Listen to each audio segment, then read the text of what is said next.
Are we recording? Hello, everyone. So we thought that we would do a little impromptu live following speaking at the NEC at the weekend. So we were at the Mind, Body, Spirit Festival in Birmingham, and we're going to dive straight in. One of the things that came up repeatedly were people were coming up to us and saying, I don't feel like I'm doing enough. I don't feel like my connection is deep enough. How do I contribute more? How do I do more? And we have a lot of things to say about that.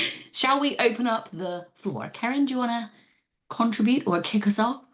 I mean, I was just going to say we have much to say on this subject, much to say, and I do want to say first of all that what I thought was really lovely was we went to Mind Body Spirit Festival, as Charlie has said, we we have all been in and around these events for a long time, and actually, this is the first time that we saw some really deep rooted stuff in there. Us being one example of that. But we saw that in and amongst it all. And I think that's a really, really beautiful thing, actually. So I want to start by saying, although what we're about to say is quite is going to be quite big, is going to sound quite ooh in some places. I do want to point out that for all of us, this is happening. You know, we are not talking about a sea change that hasn't already begun. The change has already begun. We are seeing it in the industry, we are seeing it in the world. And there is more to do, and there is a lot more to talk about with this, which is where we come to it today with our thoughts on all of it. Strap in, everyone, grab a cup of tea and strap in. Yolandi? I think it's one of those things where we're in an industry and we can see it evolving and we can see the need for new pathways. So I think you're right. We are gonna deep dive on some things now and maybe touch a few nerves. But that's what we're here to do. And we can be in an industry or part of it and still see the need for change. We can hold those two things at once. So we're not bitching. We're just highlighting and saying that we're experiencing it too. We feel it too, and we've been in this industry for a long time. And I feel from my side, I have been actively this year specifically, so I'm in a 1 year this year, and I've specifically focused on untangling myself from the best way of doing business and the way that we've been taught as entrepreneurs and stuff. And I have spent an immense amount of taking my energy out of that and taking back my own authority, taking back my own way of doing things, which I feel goes against, what the norm is. So I feel I'm not the only one doing that. And hopefully if you're listening and you're feeling the pull to get into the space of actually untangling yourself from the bullshit that we've been fed, like maybe this is a good podcast to listen to at the moment, because this is happening for so many of us. And I am not the only one. So many of my clients are going through exactly the same thing. And I think we have to think about, what does that mean? That disentangling, that the way things are done. And we talk about this on so many levels, right? I have spoken so many times about, as we're recording this, it is the 4th birthday of my book coming out that is all about actually how do we break out of the binaries that we have been fed and move into a place of greater sort of synergy and greater flow. We have all been fed this idea of a conditioned life, of what a life under patriarchy looks like, a life under white supremacy, a life in oppression and structures of oppression. And we know that what we need to do is break out of those. The problem is that we humans bloody love something comfortable, don't we? We'll love to know that there's a box. We'll love to know what it looks like, where we're going. We love to know that we can sort of visualize that structure that we've come into. We love to have an idea that we're not starting something from scratch. And the challenge with that then is it's very, very easy to break out of a system of oppression into another system of oppression. And because that cage looks different, you don't notice it. You just go, it's fine. I'm somewhere new and it's sparkly and it's shiny and it's lovely, without actually stopping to realize that just because it is sparkly, just because it's tinted rose gold and has nice words on it, doesn't mean that it's not still a cage. And we are finding ourselves, and I think we can talk about this. Please know everything we say here today, we're probably going to talk about it in regards to our work and to our industry and to the work of this earth stewardship, the work of spirituality, because of course we're Project Earthwork. That's what we do. That's our thing. That's our jam. But please know, we could apply this to everything and anything in this world at this time. If this, Yolandi mentioned before, being in a numerological year 1, collectively we are in a numerological year 9. I have to say that word really slowly. And in that year 9, we are coming to the end of cycles. And I think the cycle that we are coming to the end of, there are many, many little ones. Collectively, the cycle that we are coming to the end of is that cycle of being in cages of oppression. And that means that we break out of all of them. Not just the big ones that we know about, although Christ knows we need to break out of those, but also the ones that have been masquerading as liberation and masquerading as freedom. We have to break out of those ones too. And that's what we're speaking about here, is that sense of you know, I promise I'll let somebody else talk in a second, but I have to say, you know, I've been really struck since the weekend of how much I have wanted to be doing what I do now professionally as my day job, literally since I was a teenager. I remember having to choose my A-level subjects at school. And one of the questions we were given was, what are the things that come naturally to you in a way they don't to everybody else? And I remember sitting with a pen in my hand and thinking, I can't write talking to dead people and writing on here, because that's not gonna fly. But actually, what do I do naturally that other people don't do as well? I write and I talk to people no one else can see. How the hell do I make a career out of that? Because that's what it was all about. It was like, where's your career going? How do I make a career? And at that point in time, I didn't think that was possible. You're talking what? How old am I? 20, 25, nearly 30 years ago, right? Now that is possible. But the problem is that in order to get into that career now, only after being in this industry for 20 years in one way, shape or form, am I realizing that I have contorted myself into other cages just to get there. And actually in doing that, you know what I've done? I've held myself back massively. And that's what we're all doing. We are all holding ourselves back in other cages to get there.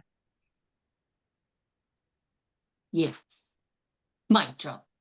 I think Ceryn is totally right, which was what I was going to say. This is not just about work. We're not just talking about professionals in the industry. We're talking about everyday life and how we show up. So in that frequency of a global year 9, a lot of things feel like they're crumbling right now. And a lot of people are trying to look at, how do I function in the environment that I live in, or the work environment, or how do I contribute change? We've had a lot of that come up with clients and with people that we've met over the weekend. How do I create change? How do I keep showing up? Because it can feel exhausting. And as glossy and as love and light as it sounds, the number one thing for me to be moving forward, and I know a lot of people are already doing this, is to show up more authentically.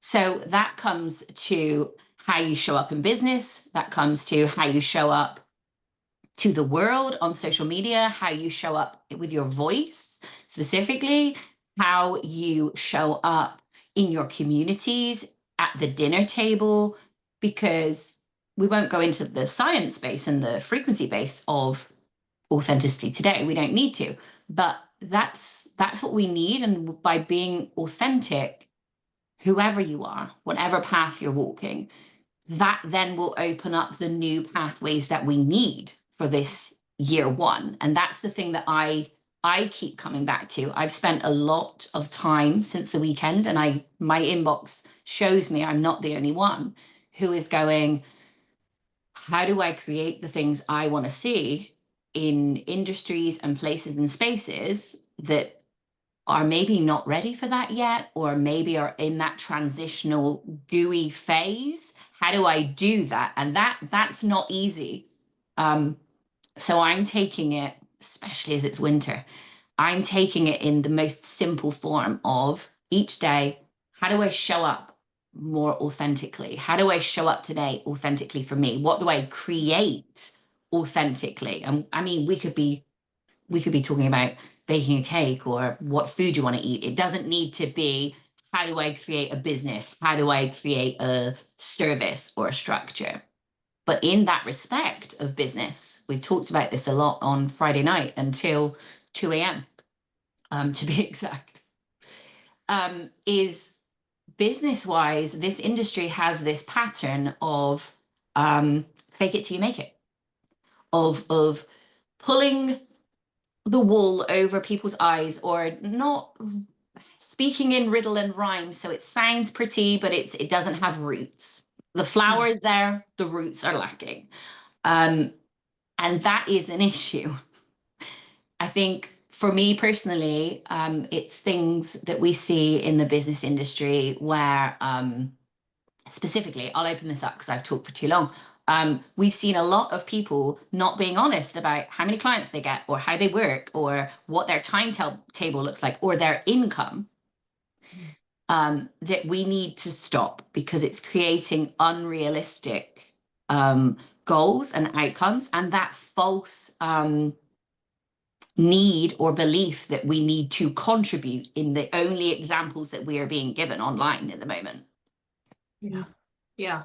And there's and there's just so much bullshit, because I mean, you look at, like, you know, the people that we say, oh, that one's successful, that one's successful, that one's successful, but do you really know what's happening in the background? Do you really understand? And we were talking amongst ourselves, and I mean, I'm the first person to always say, I have 2 jobs, right? Like, I have a job working in corporate, like 1 day a week, and then the rest of the time I get to play and work in this space, which I absolutely adore. But for me to be able to live a lovely life, I'm choosing to have 2 jobs so that I can do what I want to do, right? And so, but we don't talk about this. People don't go, oh, well, by the way, actually, my husband is footing the bill for this, or I have got an inheritance, or I have got like this or that. So we just basically look like, you know, oh my God, they're making so much money in this industry, and I also want to do that, so let me go there. But how much of it is really real? How much of it is that you are actually physically able to utilize this type of job to make a living, right? Like, and I think it's just like, we need to start getting realistic, because so many of the people we're looking to guide us to that place of, you know, nirvana and getting all the money and, like, you know, traveling and doing the thing, is actually bullshitting, and it's not real. And so with Charlie's, like, thing about being authentic, can we please speak the fucking truth about what's happening in our businesses now and how we are working? Because that's what we need, not just this like glossy illusion of like, if you come and buy this from me, you're going to be as successful. Meanwhile, back at the ranch. So that's just my 2 cents. And I think for me that there's 2 parts to this authenticity thing, right? And I'm going to, with both of them, I'm going to refer back to things that I was told by an old friend of mine who worked in the wellness industry in London.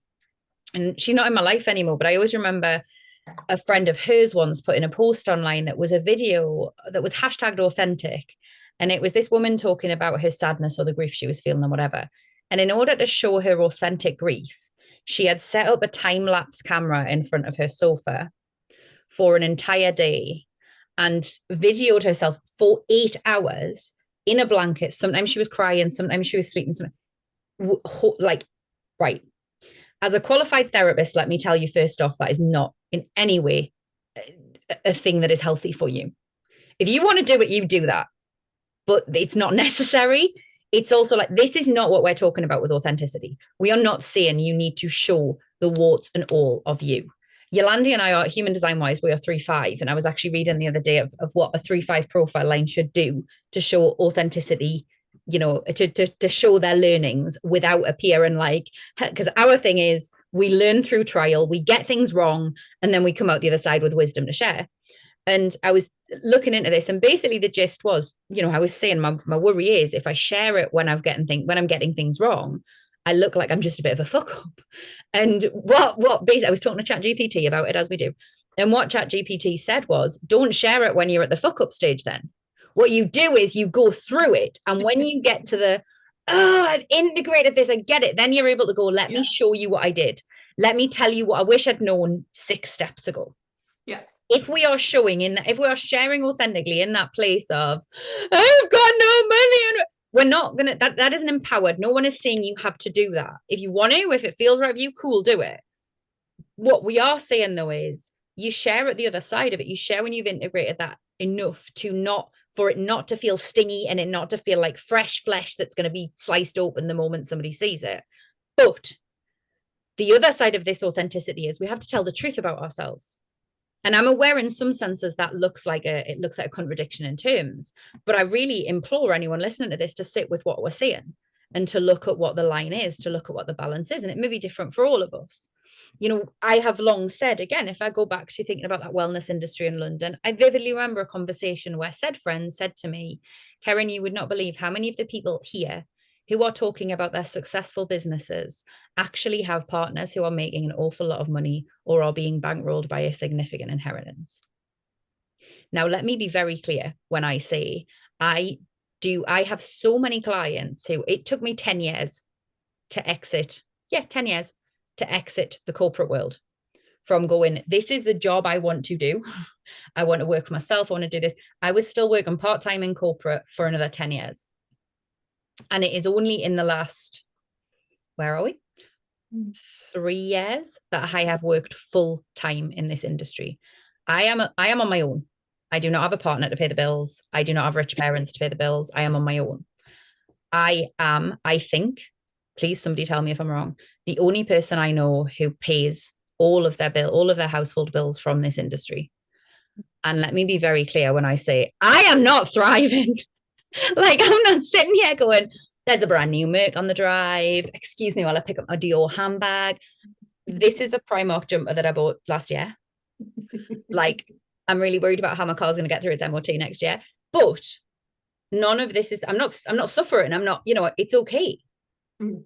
But this is what we, and I say this not to be like, oh God, or I'm trying to be honest about it because I want us to recognize that actually that is a big fucking win. Like, that's a victory. Mm. And anybody who tells you you are not having a victory until you are making a 6-figure salary and have allowed your husband and your 4 sisters and whoever else to retire as a result is bullshit. It is bullshit. And it is selling us this idea that we are failures unless. Yeah. Run over for a moment. Yes. Just yes to all the things. That this comes down to our individual voice of success, right?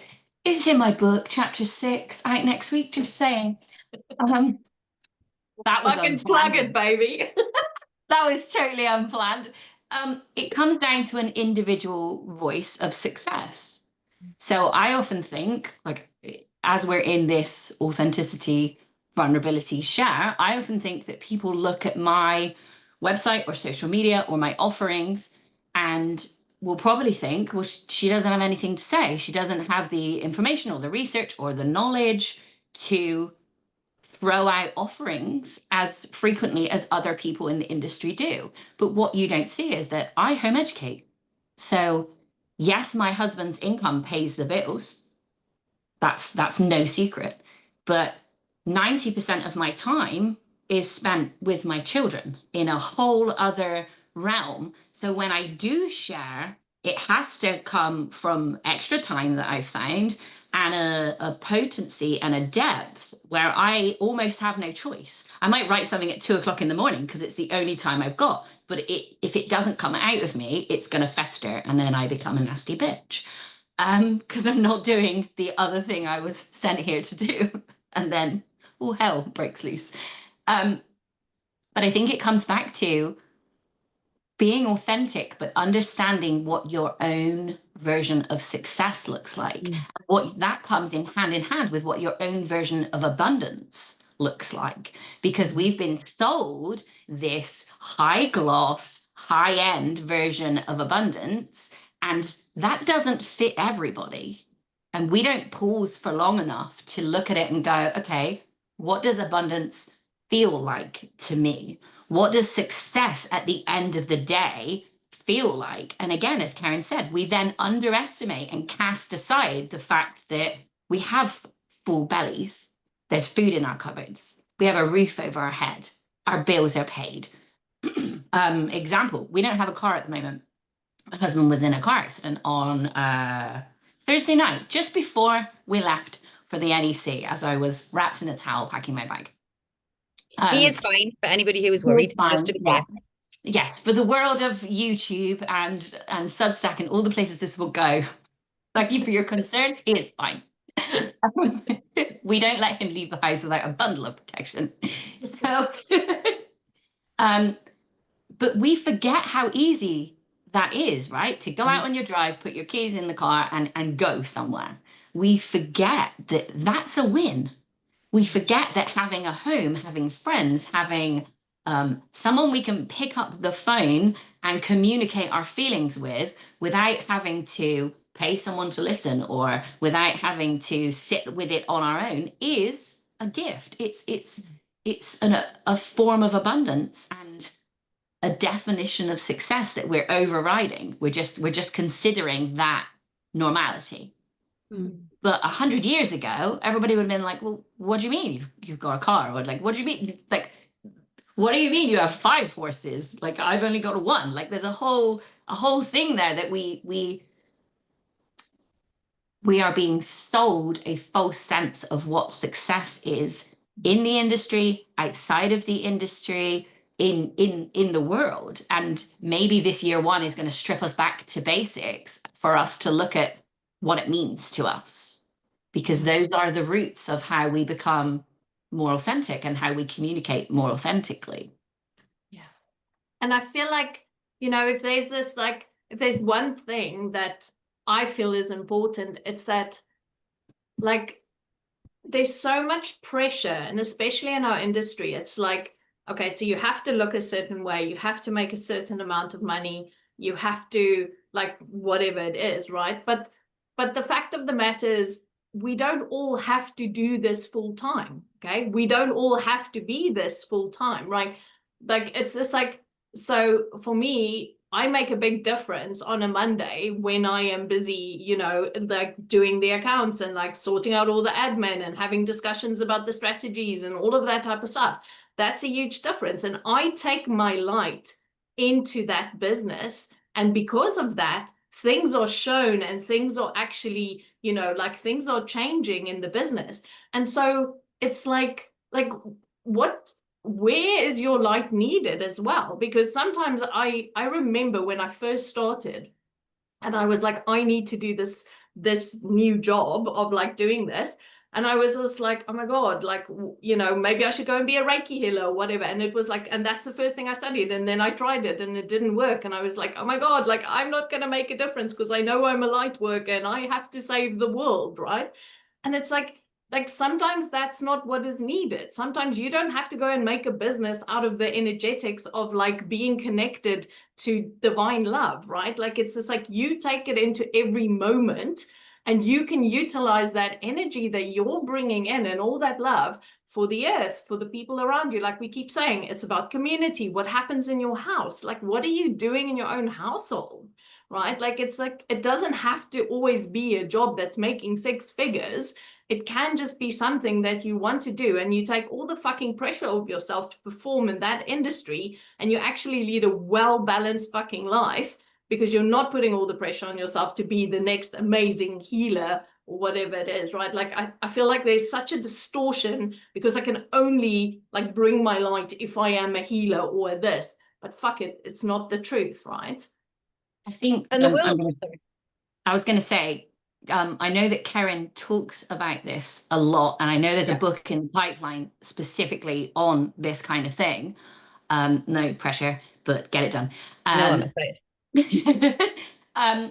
But it's that if we're in a 1 and everything is shifting, and a lot of people are talking now, or we're going into a 1 about this 9, we are going to have or are having a massive energetic activation across humanity. And I think I just want to highlight, if you're at that point where you go, I'm a spiritual being having a human experience and I want to make a difference, it doesn't need to be in the industry. You don't have to be in it to make a difference. And given that Ceryn is going to eventually write a book about this, I will hand over to her. But I think it's something we're all passionate about, right? I'm passionate about it because I have literally been coaching people and counseling people through their what I would now call their thresholds, but initially I would have called their spiritual awakenings for the past 10 years, right? And in that time, I have seen this again and again and again, where people have had some sort of spiritual awakening and they've immediately gone, I was awakened by Reiki. I need to become a Reiki healer and start a Reiki business. I was awakened in a women's circle. I need to train and start running my own women's circle. I was awakened by cacao. I need to learn to run a cacao circle. Brilliant. I was awakened in a sound bath. I must become a sound healer. Cool. You know what? Go and do that. If you have a passion for it, go and do it. But you know how I use Reiki? I have been a Reiki master for, what year are we in now? 14 years now. I can count on one hand the number of hands-on Reiki sessions I have done. And there is not a single one that I've ever done for cash. But you know where I use it? I have this little lady up here that when I'm doing a coaching session or a counseling session, I sit with my hands on her and I'm sending energy in. I sit with my old dog, Callie, was really poorly for a lot of time. I would lie in bed next to her at night with my hands on her to give her healing. When my dad was really poorly, I put my hands on my dad. I used to I have known me sit in corporate, well, I've told the story before and I'll tell it again. Now my Reiki lady's fallen off. She's a little Wonder Woman. Anyway, I used to sit, when I worked for a professional sports club, I would go in before every single home match into the dressing room of the sports club. There's nobody in, don't worry. And I would draw Reiki symbols on the walls and I would call in the energy and I would carry out a ritual every single match. And you know what? Every time I did that, we won. We went on an absolutely, like, nobody could believe it, winning streak. Then I got sick, was off work for a few weeks, and they suddenly started losing. And people were like, what's happened? There's no Reiki. We're not calling. I will say until I am blue in the face, the world does not need another Reiki business, but you know what the world needs? A school teacher who is trained in energy healing. The world needs engineers and mechanics who can look at your car holistically. The world needs doctors who understand the whole of how our body works. The world needs people who are working in offices and are looking at the energetics of business, as Yolandi said. This is what the world needs. We may very well, I'm getting so passionate about this, aren't I? We may very well be moving into a new age. Cool. I have read the books. I remember reading the Diana Cooper books many, many years ago about how in 2032, the world will be in a new golden age. Oh, capitalism will fall away. We will do energetic medicine as in all of our hospitals, blah, blah. That may very well be happening, right? I love those books. It may very well be happening. But guess what? As the world that is currently dying around us is showing us, we are not going to go to bed one night in the world we are in now and wake up tomorrow, click, this is a bridge. We are going to have to work our asses off to get there. And what that means is, even if in 10 years' time, hypothetically, we have no capitalism, right now we do. And so what we need in that period of the next 10 years or 7 years or whatever it is, 30 years, who cares? We need economists who understand both capitalism and whatever the new structures will be. We need educators who understand the current education systems and whatever it is that we need. So if you are energetically aware, if you had your spiritual awakening, mint, welcome to the gang. Now your job is to integrate that into your life. Now your job is to integrate that into your world, not to take it out of your world. And actually, I wonder, is this the challenge with the industry? I remember having a conversation with our good friend Sarah Lloyd a few years ago now, where we talked about the fact that a lot of the standalone spiritual magazines, Sarah works in PR. We were, at the time, I was working for Spirit and Destiny magazine. I was writing for Spirit and Destiny magazine through her. I was writing for a couple of others, and those magazines were starting to die off. And I remember we had the conversation that was, they are not dying off because there is not an appetite. They are dying off because what was once so, oh my God, this is so spiritual, is now becoming mainstream. And that's awesome, because it means that we're integrating all of this wisdom and all of this energy into the mainstream. Yeah. And we need to deepen that. Yeah. So actually, there's still a bridge there. There's still an energy. There's still a way of thinking. There's still a way of talking. We know this because each of the three of us sitting here, and probably every one of you listening or watching, knows that there are circles that you cannot have conversations in about the blockage in your root chakra, which probably comes from a past life in 10 BC when this was happening and that was happening.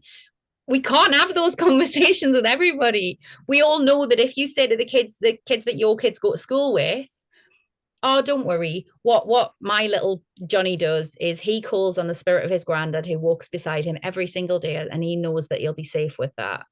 then their mates at school are going to be like, oh my God, little Johnny's a weirdo. We know that, right? This is not what we think, what we feel as normal and as mainstream, not everybody sees, which means there is still the need for a bridge. But there is going to come a time when the stuff we are currently seeing as the spiritual illness, the spiritual industry, I don't know if that was a Freudian slip. What we're going to find with that spiritual industry is eventually it's just going to be the mainstream. But that means we got to keep walking along the bridge. We can't have just stopped where we were 5 years ago. We have to keep deepening. All of us have to keep deepening and going into a deeper sense of rootedness and authenticity. Otherwise, that bridge isn't going to serve anybody, least of all us. It's bridging that separation, right? It's looking at it and going, I can talk to spirit and do the washing up. I don't need to just be on a peace mat. Like, I don't need to only do this in a meditative state. It's bridging that separation.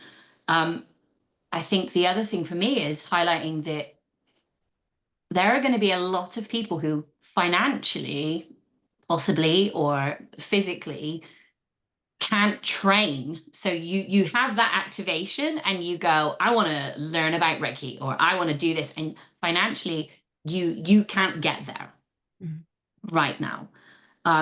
For me, someone who has had minimal training, and I mean like training, it doesn't mean you can't make a difference. And I think that's something that I also want to highlight as more people are being activated and more people are coming to these events and these things are becoming mainstream.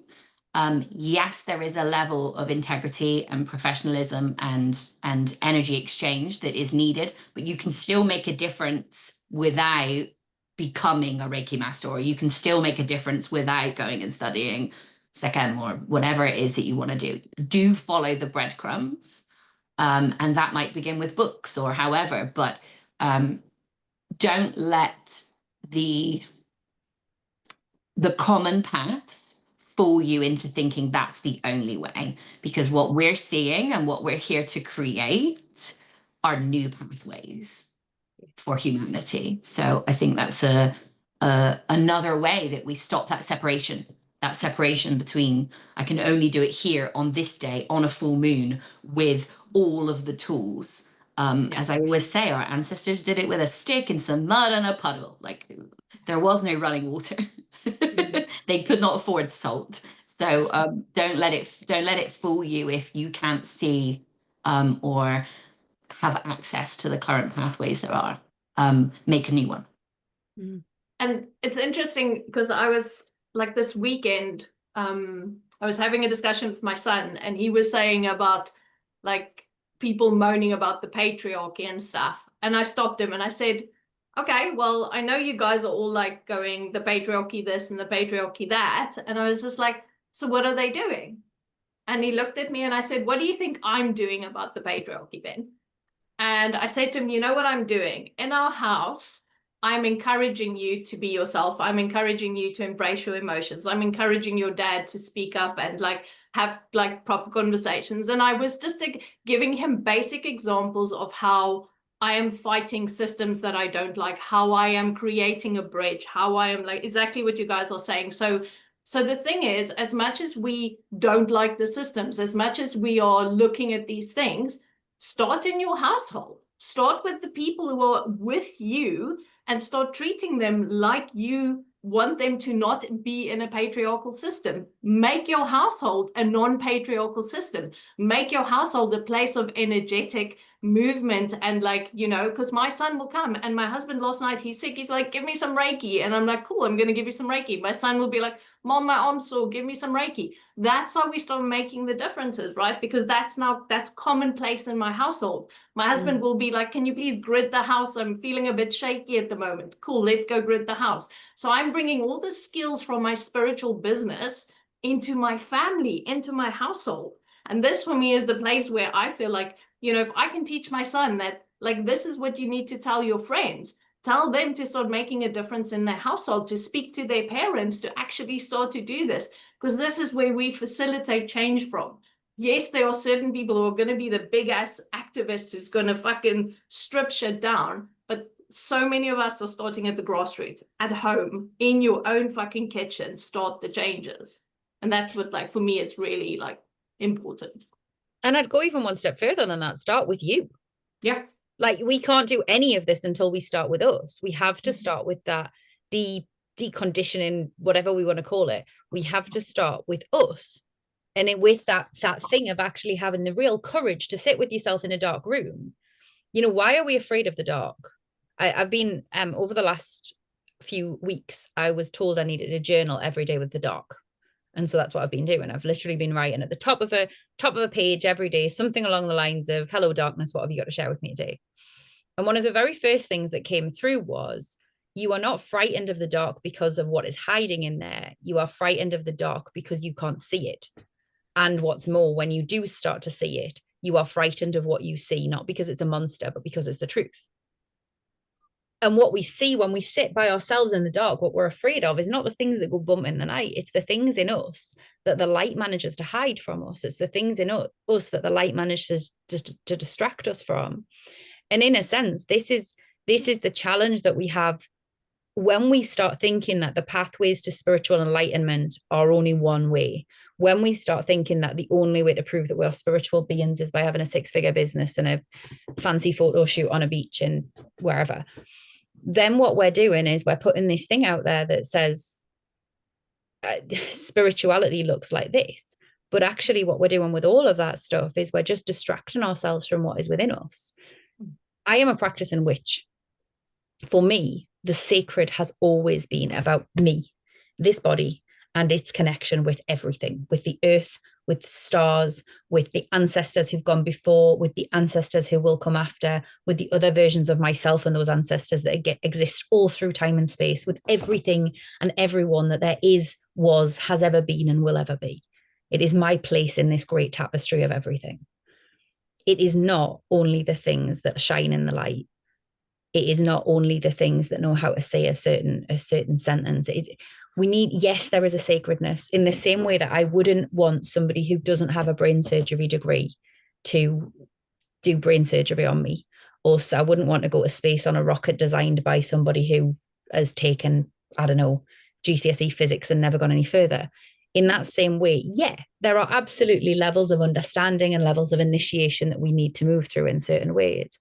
And there are so many of the pathways that we are being offered at the moment that what they really seek to do is distract us from the truth of who we are and distract us from the things inside us that feel a little bit too uncomfortable to sit with. Let me tell you this, the deepest spiritual work you will ever do will make you feel the most uncomfortable that you have ever felt. Because it's the thing that breaks down all of that conditioning, that breaks you out of those boxes of safety, and that asks you to actually face yourself. Because that's how we change the world, by facing ourselves first and foremost. I think, I don't know how long we've been talking, guys. Oh, shit. Yes. But it's been over 30 minutes. I think we've answered the question. We saw a lot of people showing up and having conversations and asking the questions, or putting it to us, how do I contribute? And you don't need to necessarily change yourself before you begin contributing and pretending, showing up and pretending that you're contributing, or showing up or delaying that contribution rather than using where you are in the present is how you set yourself up to fail. So I think we answered the question. Always trying to make yourself look like someone else, right?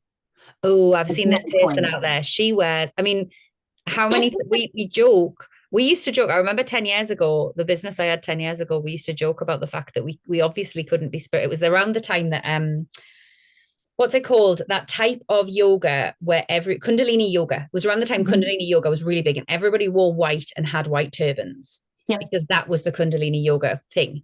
And we used to joke about the fact that, like, oh God, we're never going to actually get people into our workshops because we don't wear white and neither of us wear turbans. Like, it's just not our vibe.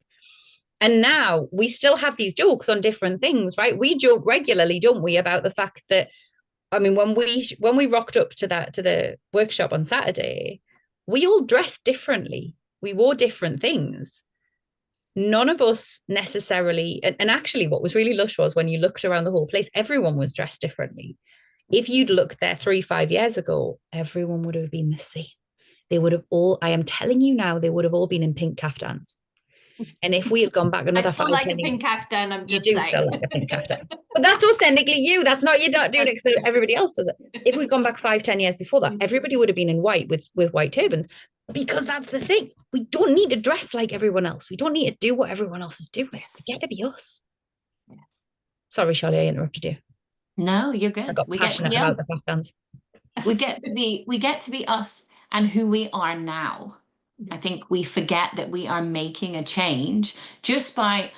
Karen always says to me this line of, "I know you're a good parent because you're questioning whether you're a good parent. Like, it's that simple. Like, I know that the people that we spoke to at the weekend that came up and said, I feel like I should be doing more. I feel like I'm not contributing. I go to this sacred site with my daughter and she does all this stuff and I don't. You're showing up. You're showing up at the NEC. You're showing up at the sacred site. You're showing up with your child at home. By asking the question, I know that you are contributing more than you believe you are contributing, as you are in that moment." Yeah. And don't let the fuckers make you think that you're not, because we have all been conditioned into believing we're not good enough, believing that we're not doing enough. Okay. So let this be your little reminder that if you are showing up, that is enough. You being you is enough. And this idea that it has to always be more and better and bigger and all of that, that's been fed to us so that we go, oh, fuck, I'm going to sit back and do nothing.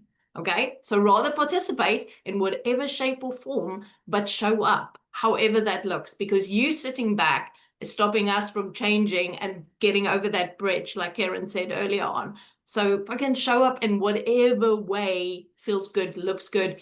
Doesn't matter what anyone else thinks. It's not a fucking competition. And imagine, like, if we're all sat here waiting until we are at 100% of whatever, who knows what that is. We'll come back to that in a second. Imagine 100 people showing up at 1% can do as much work as one person showing up at 100%. So if every single one of us shows up where we are, maybe that's 1%, maybe it's 5, maybe it's 20, maybe it's actually 99 and we just don't realize it. We're going to do a hell of a lot more work than we would by not realizing.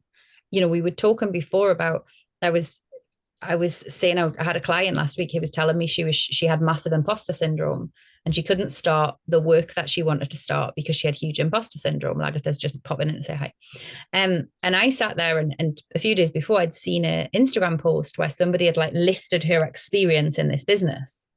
And I'd looked at this post and been like, I mean, that sounds great, but I wonder what mine would be if I did it. So I sat and did it and was like, whoa, this sounds really impressive when I write it down. I mean, Charlie said when we got on the stage on Friday, you said you worked out between the three of us, without actually going into detail, because there's probably actually more than this. You reckoned that we have at least 60 years of collective experience in the work that we are doing now, right? I rounded down. Massively. Like, I think you're probably talking more like 100 at least. And so I read out my list of my experience to my client. And I was like, please no, I'm not reading this to you to be all Billy Big Bollocks about it, right? I'm not like, oh, look at me. I am reading it because I want to say, if I am sitting here with this experience and I still have imposter syndrome, we are never going to get over this imposter syndrome. We are never going to get over this idea that we do not have enough, that we do not know enough, that we might be brought down by somebody who knows more, blah, blah, blah, blah, blah, blah, all those things. So you know what? We got two choices. We can either keep our mouths shut and we can bumble about in our cages for the rest of eternity and nothing changes. Or we just go out there and fucking do it. And I'll tell you something, if you feel like you are at 1% of the way you need to get to in order to be able to speak your truth and be who you are, the chances are you're probably a damn sight higher than 1%. And so let's be at 100% of where we are right now and go with it. Maybe there's still further to go. Doesn't matter. You'll go there when you get there. But we've got to do what we've got now, right? Otherwise, we never move forward.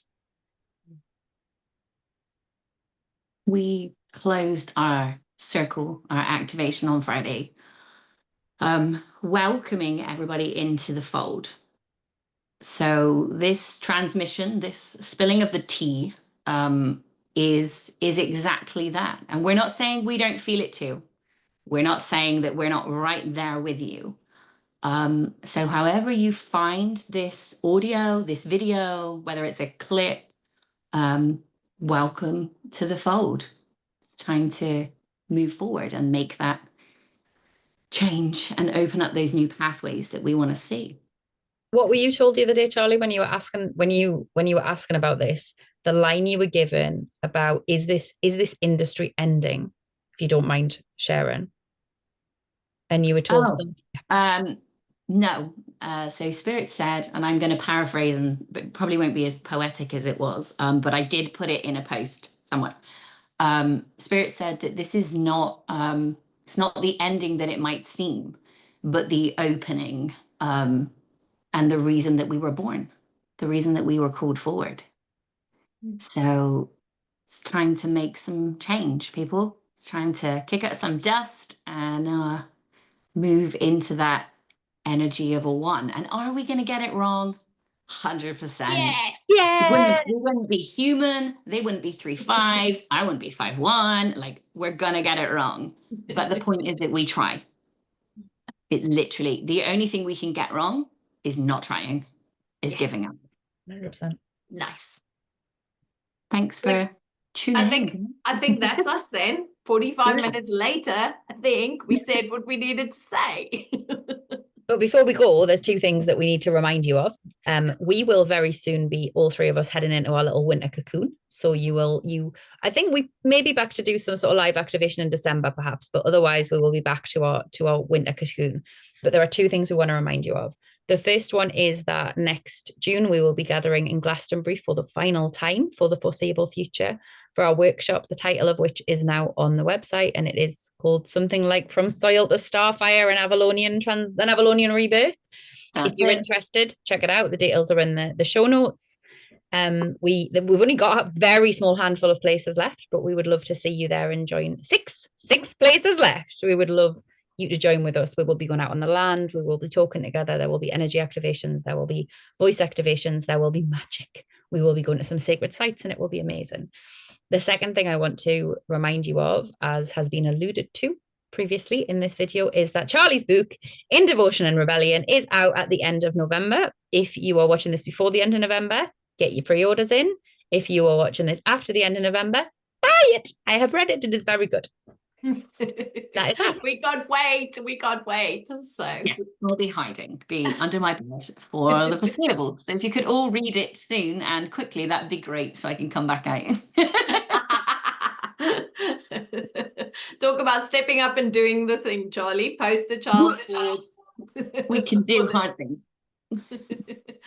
Fabulous. Okay, awesome. So thank you so much for joining us. And we'll see you in December again. And I think that's us. Bye.